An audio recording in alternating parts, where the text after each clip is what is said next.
Welcome back to Gin Reviews from South Florida. Tonight, we are headed back to Tennessee. In fact, we're going to Crane City itself, Nashville. And we're going to be reviewing Corsair's Gin.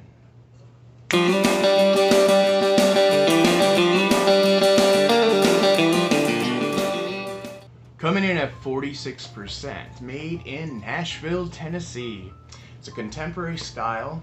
It is a grain-based spirit. The botanicals: angelica, coriander, juniper, of course, lemon, orange, and orris root. Sounds like a pretty standard lineup right there. Can't wait. So, here's the bottle right here in all its Nashvilleian glory. So, little backstory on this actual bottle. Right before COVID made everyone immobilized, I had went to their distillery in Nashville. Amazing.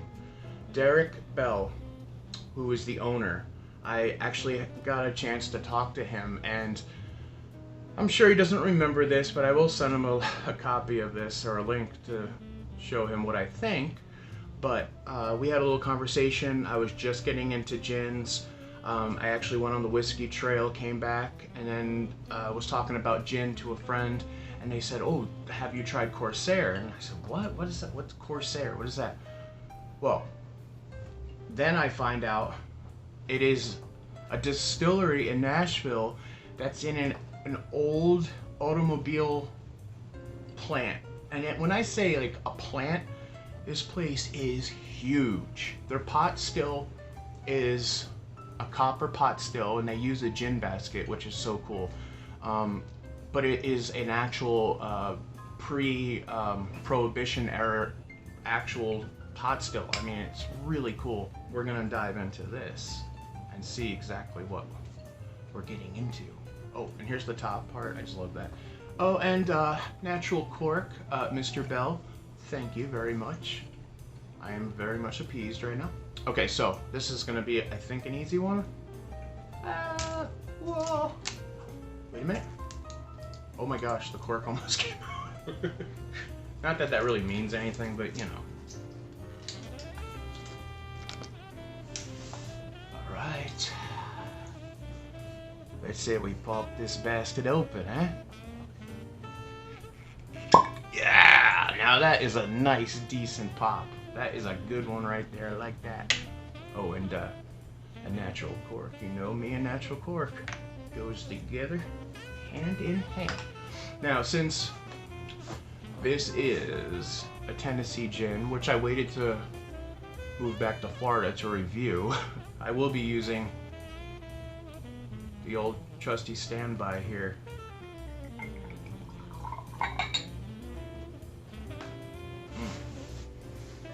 First, a visualization. We have a little legging going on. I like it, I like it. It's very clear. You can tell it was vapor-infused botanicals at how clear it is.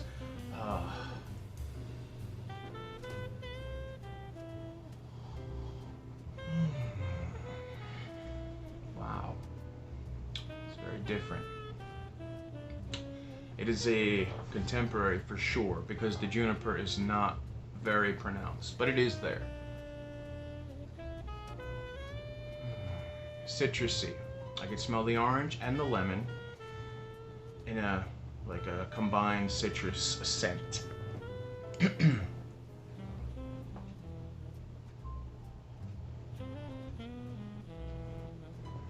There's this herbal, almost like a phantom sage.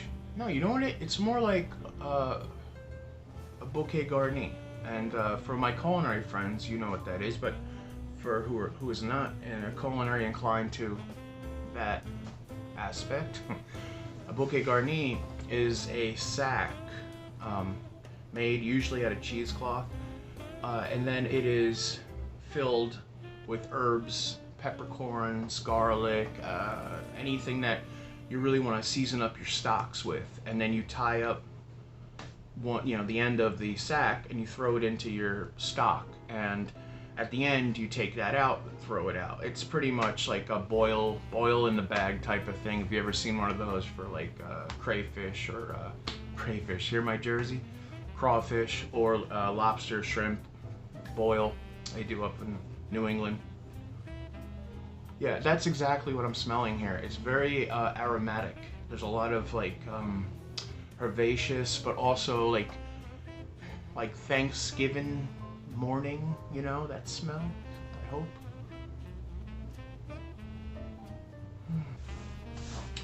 Well, there's only one more thing to do with this gorgeous little bastard right here. So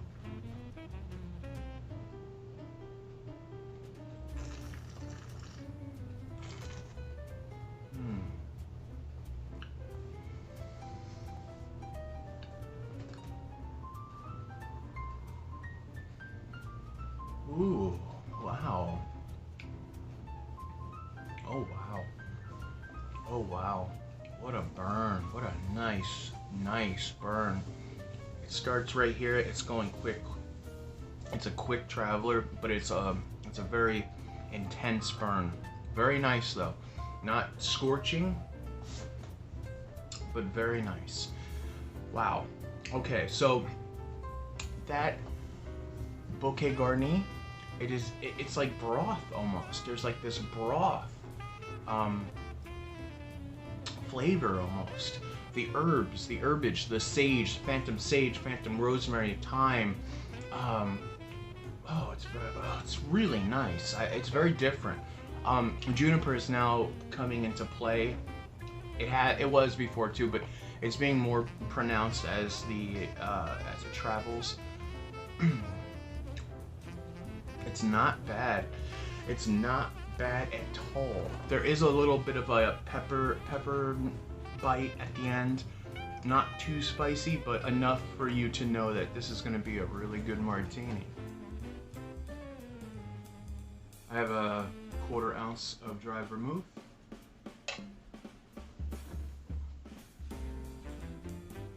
And do 2 ounces of Corsair.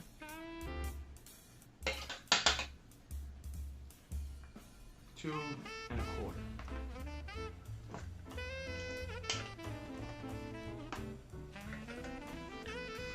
All right. As that's sitting here, thought I'd show you guys the lemon peel trick. If you don't know this, so I use a peeler, just a regular, not a Y peeler, but just a straight. And I try not to get too much pith. And if I do get too much pith, I'll actually trim some out. But this is a nice aromatic lemon peel. What I do is I just squeeze it like this. I hope you can see that. Probably not. Let's go a little closer. Ready? Well, the citrus oil in the peel is, and I'm sure you've seen it before, eating an orange or something, and you're like, whoa! Alright, so I have just the garlic olive in there, and my lemon that I just expressed the oils, and there we are, just like that. I'm really excited about this one.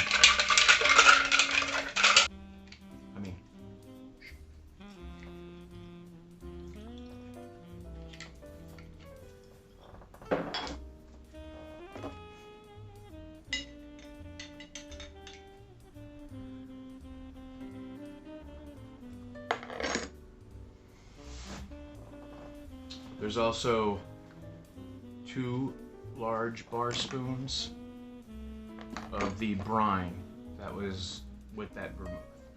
Cheers, salute.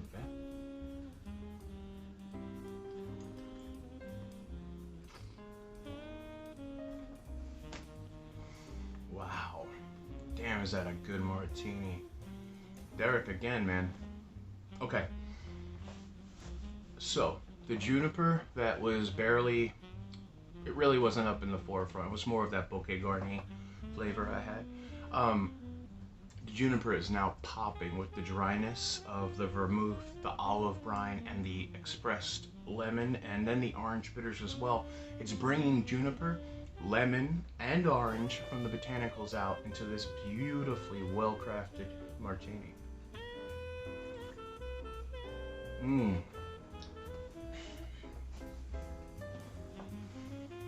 Now this right here,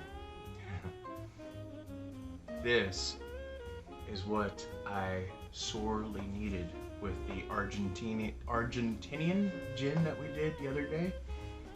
Yeah, that was, yeah, you've seen the video, you know. But this guy right here, delicious. And actually, it's causing a flood of memories from Tennessee coming over me right now because of, you know, situations. But all good memories just now hit me. None of the bad ones from the evil people.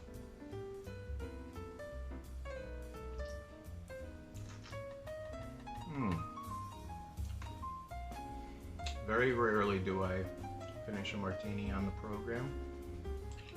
And I'm not usually as quick to finishing a martini off. I usually like to savor and enjoy, like one should if they have a beautifully made, well-made martini placed in front of them. But I also want to do a gin and tonic tonight with this gin, and so.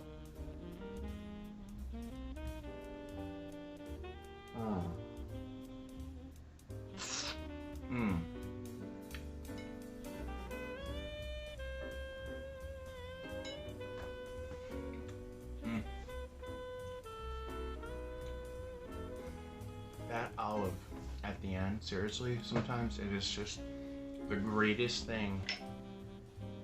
So for tonight's G&T, I'm bringing back old Blue Boy here. I haven't had in quite a while. All right, we're gonna go back to this guy tonight, and tonight, we're gonna add 1.5.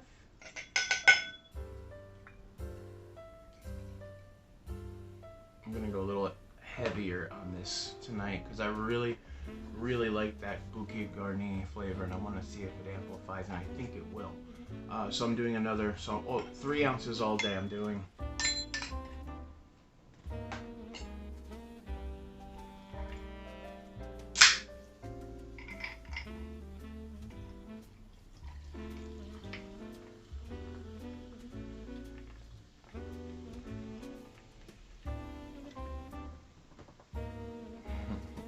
You know you want one, come on.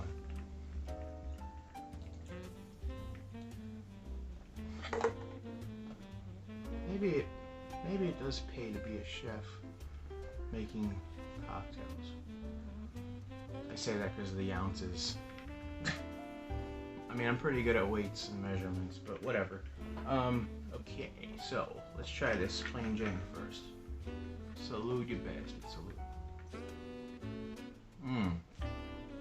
Wow. Yeah, just what I wanted.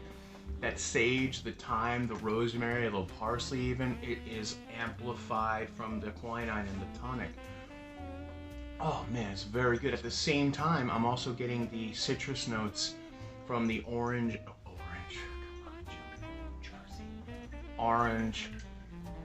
and lemon botanical that's in it.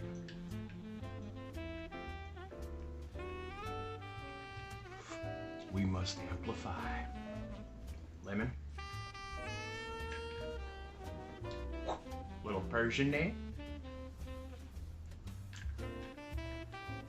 Tonight, I'm thinking of Angostora's orange bitters instead of Regan's, because I think Angostura, it is dry bitters. They are dry, but they are a little more sweet than Regan's. Regan's is very dry. But I love both in different ways, you know. All right, let's try that. Oh my God. Okay, again, seriously, Derek. Man, so you know what's cool? That I can tie a face to this. You know what I mean? I could tie that day, that little talk that we had. I mean, it was very nice of him. I was telling him my ideas for this channel and how, you know, how here in the States it's hard. It's harder to get you know, the gins that everyone else in the world are drinking, because not a lot of people are in. There's more people into whiskey and bourbon and vodka, tequila, pretty much every other spirit, brandy, wine and beer, of course. But anyway, I digress. This right here is on point. It is a beautiful gin.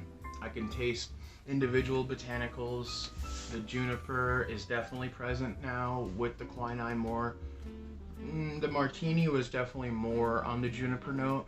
So I'd say if you are a gin aficionado of classic London dry gins, I say definitely make a Martini with this. But pick your vermouth carefully.